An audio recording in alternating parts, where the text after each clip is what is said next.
नमस्कार, मैं साक्षी चौधरी स्वदेश ज्योति की तरफ से आज जुड़ने जा रही हूँ विदुषी ऋचा गोस्वामी दीदी के साथ में। तो दीदी, मेरा सवाल ये है कि अक्षय तृतीया क्यों मनाया जाता है और इसका पौराणिक तथ्य क्या है? जय श्री कृष्णा साक्षी जी। अक्षय तृतीया महापुण्य पर्व है। इसका विशेष महत्व यह है कि आज ही के दिन सतयुग का, त्रेता युग का आरंभ हुआ था, द्वापर का समापन हुआ था। आज ही के दिन भगवान नारायण ने 24 अवतारों में से 3 अवतार लिए थे, जिसमें भगवान परशुराम का अवतार, भगवान नरनारायण का अवतार, भगवान हयग्रीव का अवतार अक्षय तृतीया के दिन हुआ था। ब्रह्मा जी के पुत्र अक्षय कुमार के जन्म लेने के कारण इस तृतीया को अक्षय तृतीया कहते हैं। साथ में पूरे वर्ष में 3.5 अक्षय मुहूर्त आते हैं, जिसमें वैशाख शुक्ल पक्ष की ये तृतीया बहुत ही लाभकारी और स्वयं सिद्ध मुहूर्त मानी जाती है। इस दिन कोई भी कार्य किया जाए वो अक्षय पुण्य देने वाला होता है, जिसका क्षय नहीं होता। सामान्यतः तो पुण्य भोगने के बाद क्षीण हो जाते हैं, परंतु अक्षय तृतीया के दिन किए गए पुण्य कभी क्षीण नहीं होते। बद्रीनाथ के पट भी अक्षय तृतीया के दिन ही खुलते हैं। जगन्नाथ जी की रथ यात्रा के लिए जो रथ बनाया जाता है, उसका कार्य आरंभ भी अक्षय तृतीया के दिन होता है। साथ में माँ गंगा का अवतरण भी अक्षय तृतीया के दिन माना जाता है। महाभारत महाकाव्य की रचना आज ही के दिन अक्षय तृतीया के दिन ही महर्षि व्यास ने आरंभ की थी, और महाभारत युद्ध भी आज ही अक्षय तृतीया के दिन समापन हुआ था, जहाँ से महाराज युधिष्ठिर का राज्यकाल प्रारंभ हुआ था।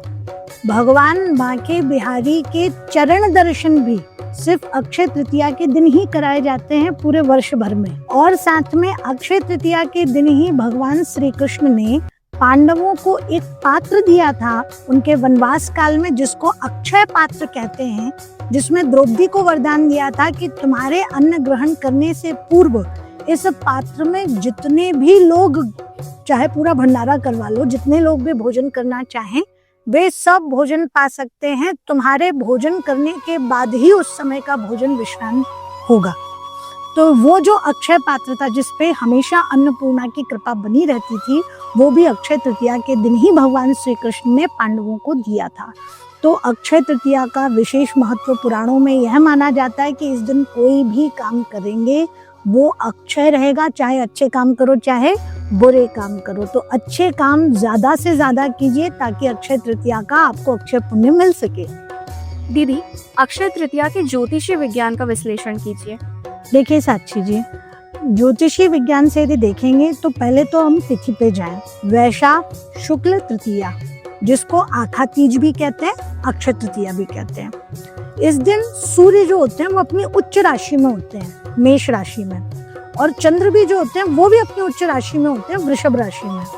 सूर्य और चंद्र यदि उच्च राशि में हो तो वो आपको सारे के सारे पुण्य फल दे देते हैं, फिर आपको किसी और ग्रह की कृपा की जरूरत नहीं पड़ती। तो सूर्य और चंद्र दोनों के उच्च होने के कारण इस तिथि का विशेष महत्व हो जाता है। इनके पुण्य के कारण ही सारे पुण्य अक्षय बन जाते हैं, जो क्षीण नहीं होते हैं। इस दिन की तिथि का जो सबसे अधिक महत्व है वो यह है कि इस दिन यदि कोई अपने गुरु मंत्र का जप करे या कोई मंत्र को सिद्ध करना चाहे तो ये दिन अक्षय पुण्य देने वाला, अक्षय सिद्धि देने वाला। इसके अलावा यदि कोई पितृतर्पण करे, पितृदान करे और श्वेत वस्तुओं का दान करे तो वो सारे पुण्य अक्षय होते हैं। खासकर आज के दिन नमक खरीद के, सेंधा नमक हो, श्वेत नमक हो, खरीद कर दान जरूर करना चाहिए। दीदी, अक्षय तृतीया के दिन क्या क्या लेना शुभ है और क्या क्या चीजें दान करनी चाहिए? साक्षी जी, इस चीज को लेकर लोग काफी कंफ्यूज रहते हैं कि हमें क्या लेना चाहिए। शास्त्रों की यदि माने तो आज के दिन में कुछ चीजें तो बहुत ही महत्वपूर्ण है, जैसे पंखा, जौ, गेहूं, दही, चना, सत्तू और वस्त्र, श्वेत वस्त्र खरीदने का बहुत महत्व है।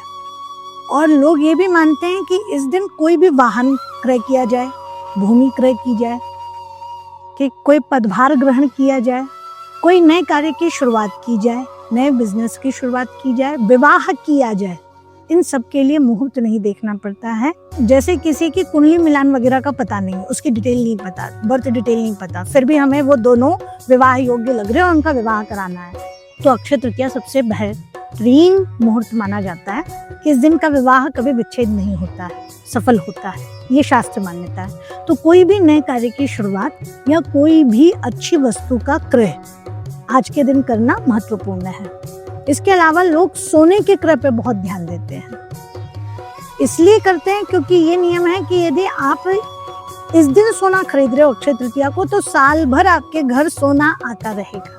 तो यदि कोई सोना क्रय कर सकता है, ऐसा सिक्का जिसमें भगवान लक्ष्मी गणेश का चित्र होता है वो क्रय कर सकता है, तो भी बहुत शुभ माना जाता है।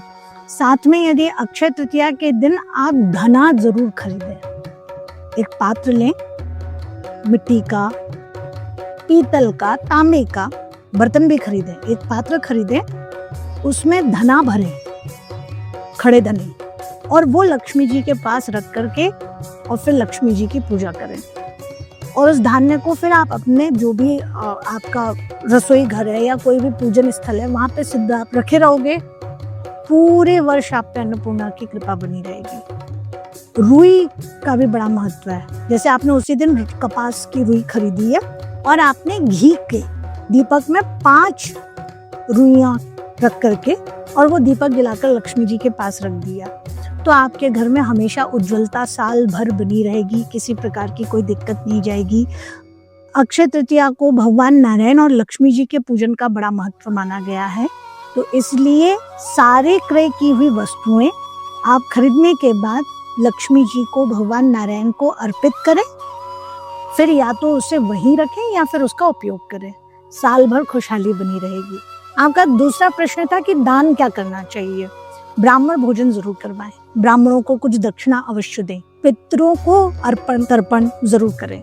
जो सामग्री आप पितरों के निमित्त से भोजन आदि, वस्त्र आदि निकाल करके उनके नाम से दान, ठीक है ना। तो एक तो पितृतर्पण, दूसरा ब्राह्मणों को दान, तीसरा जो दीन दुखी हैं जिन्हें सहायता की आवश्यकता है उनको दान करने से भी ये दान पुण्य आपका अक्षय होगा। देने में मैंने आपको बताया कि नमक, सेंधा नमक लीजिए, श्वेत नमक लीजिए, नमक खरीद करके उस दिन दान कीजिए। दही दान करने का, घी दान करने का, चावल दान करने का बड़ा महत्व है। तो इस प्रकार से यदि आप दान करेंगे तो अक्षय पुण्य होगा।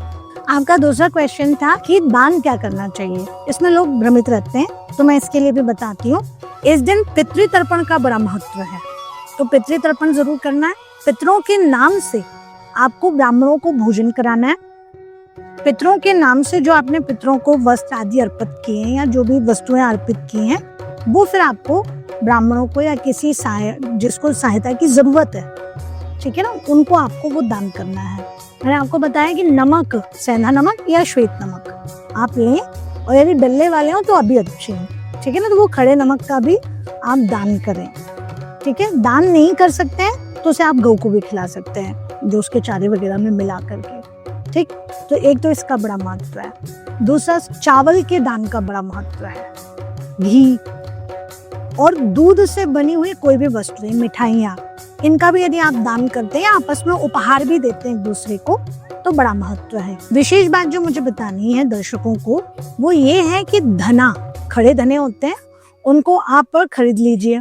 साथ में कोई भी पात्र खरीदिए, चाहे वो मिट्टी का हो, पीतल का हो, तांबा का हो, चांदी का हो, जो आपको सुटेबल करे, जो आपके अफोर्ड में हो। और जो रुई होती है, कपास, वो आप उस दिन ले लीजिए और उस रुई के 5 मुखी, मतलब आप दिया बनाएंगे, और दिया बना करके घी वाला दिया आप लक्ष्मी जी के सामने जलाइए। आपके घर की उज्ज्वलता पूरे वर्ष बनी रहेगी, खूब समृद्धि आएगी, आपके पुण्य क्षीण नहीं होंगे, अक्षय पुण्य मिलेगा। इस दिन में लक्ष्मी नारायण के पूजन का बड़ा महत्व है। तो जो भी चीज आप खरीद के ला रहे हो या आप दान करना चाह रहे हो, तो पहले भगवान नारायण लक्ष्मी को अर्पित करिए, फिर आप उसे या तो स्वयं उपभोग कीजिए या दान कीजिए। ऋचा दीदी को सुनने के बाद आशा करती हूँ कि मेरे ही जैसे आपको भी अक्षय तृतीया के बारे में बहुत कुछ जानकारी मिली होगी और आपका इस साल का अक्षय तृतीया बहुत ही विधि विधान के साथ संपन्न होगा। और अगर आपको ये वीडियो पसंद आया हो तो प्लीज लाइक करें, शेयर करें, कमेंट करें और दीदी के चैनल को सब्सक्राइब करें। धन्यवाद।